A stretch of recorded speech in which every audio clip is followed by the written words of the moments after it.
Coming up in today's video, we are going to be talking about a huge update surrounding WWE AAA and the TV deal. We got an announcement, baby. Also, in addition to that, we have to talk about it. This is such a big deal, an AEW controversy.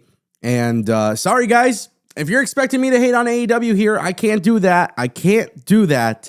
But what I could do is offer a really legit opinion on that. Also, we do have to talk about some major AEW plans and, of course, a retirement. And it's all coming up right here on the Ango Show.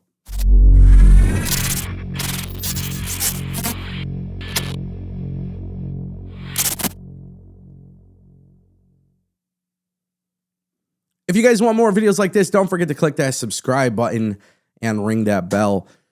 This way you never miss a video on the channel. I want to kick things off with the headbangers. Yeah, that's right. I said the word retirement, and it is true. It sounds like it is official. The headbangers have announced their retirement after 33 years of being in the business.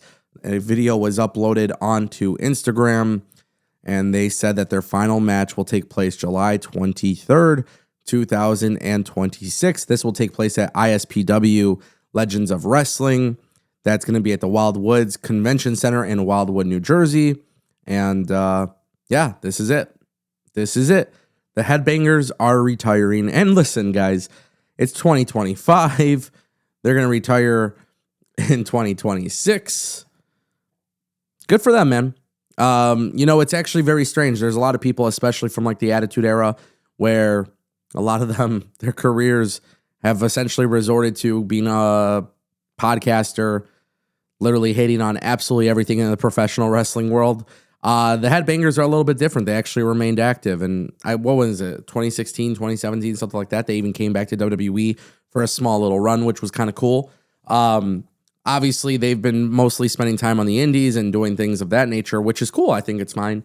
The fact that they're still relevant today is a good testimony to their work and dedication. So obviously, they're retiring. It is what it is.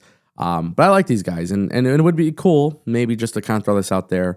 We know they're going to be done. Maybe AEW could bring them in for one match, or maybe WWE could do something too, just for the hell of it, But we'll see. That brings us to our next topic, ladies and gentlemen. Some major AEW plans, including MJF. I specifically have mentioned it many, many times. MJF is my guy. Like, this is the guy I enjoy watching in AEW. And I feel like MJF now being back is incredibly good. But what we have come to find out was Self-Made PW. They've come out and they've revealed that there are some major AEW plans. And Self-Made, you guys know Ibu and their crew over there. They obviously have ties to people in AEW. So I think this would be very legitimate, and I think it's pretty obvious that this is the direction AEW is going either way. But they've come out and revealed that Samoa Joe, obviously he's the world champion. The plan is to keep Samoa Joe active, and the plan is for World's End in December to include a fatal four-way match between Samoa Joe, Hangman Page, Swerve Strickland, and MJF. And so there's more to it. So they say it is a four-way. Late in the build, MJF is going to return and cash in the thing that he has and make it a four-way. I can tell you for a fact that as of at least a week ago, the plan for World's End is a main event four-way match for the AEW World's Championship. I like it. I like the idea of MJF being involved. I like the idea of Swerve Strickland being involved. I like the idea of Samoa Joe being involved, and obviously Hangman Page. And let's just be real honest here, like with AEW, now that they got the World Championship off of Jon Moxley a while ago, you know your core five that you could build around, right? Samoa Joe probably isn't going to have a lengthy title reign, but it's a sign of respect to give it to Samoa Joe. He's always been very valuable to AEW. And then you have Hangman Page, who's also very valuable. Then you have Swerve Strickland, who is also very valuable. But then you also have MJF, who in the last few years probably could have been doing bigger and better stuff in the company. And these are the four guys that you should be building around. And then, listen, you also have a returning Will Ospreay next year. So maybe I'm wrong, but maybe we find the belt going back to MJF. Maybe we find the belt going back to, like, these are 4 former world champions, and I like that. And really, for me, as an AEW fan, wrestling fan, WWE fan, it doesn't matter what brand you watch. You really got to have like a top core of talent that are reliable and fans like them. And in WWE, they have this with Cody and Drew and Seth and Gunther and Jey Uso. And AEW now has that with Swerve and Ospreay and Hangman and MJF and Samoa Joe. So the thing that I love about this is, like, Samoa Joe might retain. Maybe he doesn't. Maybe he's a transitional champion. Whoever's champion could have a lengthy reign, and then next year Will Ospreay comes back and wins the world belt. I'm not going to lie. Will Ospreay versus Samoa Joe sounds fun. Will Ospreay versus Hangman Page sounds fun. Will Ospreay versus MJF sounds fun. And Will Ospreay versus Swerve Strickland sounds very fun. So a lot of opportunities there. I dig it. And that brings us to our next topic. Ladies and gentlemen, you guys saw this. The National Wrestling Championship belt for AEW. Yes, it looks very, very similar to the NWA TV Championship belt. This is, Full Gear was Saturday. Today is Tuesday. People are still talking about this. People are still bothered by this. I cannot believe the amount of TikToks and Twitter videos and hot takes that I'm seeing about this. But this has become very controversial because AEW, obviously, you could tell that the design is very, very, very, very, very, very, very similar to the NWA TV Championship. Now, a lot of people are unhappy with Tony Khan and AEW because that's the NWA thing. They're basically leeching off the NWA and its history. There's a lot of people upset with AEW because even with the name being the same, they could have done at least a different style belt. No, they were honoring the NWA, and that's how I look at it. The only thing I could understand for people arguing about this controversial decision of basically allegedly ripping off NWA, the fact that NWA is still an active promotion, I understand that. But AEW, since the very beginning, has always honored the history of professional wrestling. Maybe this is a big deal. Maybe a lot of people are right in how they feel. I don't think this is that big of a deal. I don't think it's that big of a deal. And if Tony Khan is right about how his calls with Billy Corgan have been, I just don't have an issue with it. I don't want to make a big issue out of this belt. Oh, it looks so similar. It doesn't really matter, man.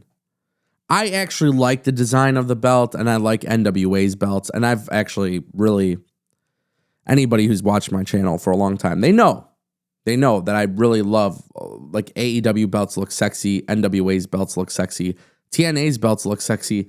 I think even some WWE belts look pretty sexy. Me personally, I don't think there's an issue with this as much as people want to make it out. AEW has, for a very long time, honored the history of professional wrestling in so many different companies. And, to me, it's just not that big of a deal. And I'm going to leave it at that. It's just not that big of a deal. And that brings us to our final topic. Ladies and gentlemen, AAA, WWE, they have made a huge announcement, one that is going to be an incredible game changer, but one that makes me very intrigued.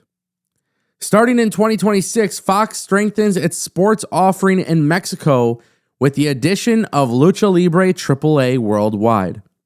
The new agreement consolidates Fox as the new home of sports in Mexico by adding one of the country's most iconic and widely followed spectacles. The press release went out today. It will begin in 2026. But I like something about this that's really dope. Through this alliance, Fox will broadcast AAA's main events, including premium live events such as Triple Mania. And of course, now there's the addition of Tubi. So this agreement will allow them to have AAA content on Tubi and so much more. They're going to be pretty much in all of Fox's portfolio. Portfolio being that they also have their own SVOD platform, which, if you guys don't know what that is, that's like the subscriber video on demand thing. So AAA content will be all across Fox platforms, the Fox channel on Tubi, which will be free, obviously, the Fox Pay TV channel, and then the subscription video on demand platform Fox One. This is going to be a huge deal. Obviously, for Fox in Mexico, they have, UEFA Champions League. They have so many different sports. It's really becoming a big deal in Mexico to be on Fox. So much so that AEW even had, and I believe they still have, the TV deal with Fox in Mexico. And they have their own show and stuff like that. Listen, this is awesome. This is good for professional wrestling. As an American, I don't know why we don't have a AAA TV deal here in America. But this deal is across Central America and South America, basically all of those countries excluding Brazil. So how can we get AAA in America? Because that's a big deal. And obviously you could use a VPN, nordvpn.com/Ango. But what about us here in America? I think that was obviously a very big deal. Let me give you guys a quick rundown because I think this is huge. WWE and AAA, obviously getting a better TV deal, better distribution in Mexico was very, very important. Very clear. Like, no doubt about it. But now in America, people are actually really starting to enjoy what AAA is. I think even in America, we could all sit here and say, listen, CMLL and AAA should both have some sort of TV distribution. Give us TV distribution that is like actually easy to access this content. I think more wrestling fans in America would love and appreciate Lucha Libre if they had more access to it, and I don't think they do. So while this TV deal is awesome and it's a massive win for WWE and AAA, and congratulations to them, it would be very nice to see some of these Mexican Lucha Libre companies come to America on a TV distribution deal. Like, it would be kind of cool if AEW was able to help get CMLL on HBO Max. And maybe even New Japan for that matter. And it would be really nice for WWE to get AAA on Peacock. To help them get on Peacock, right? Or ESPN Unlimited or whatever. I don't know. That's my point. My point is it would just be nice to see it. Anyways, guys, let me know what you think in the comment section down below. As always, I'll keep you guys updated. Huge news for the day. I'll see you guys later.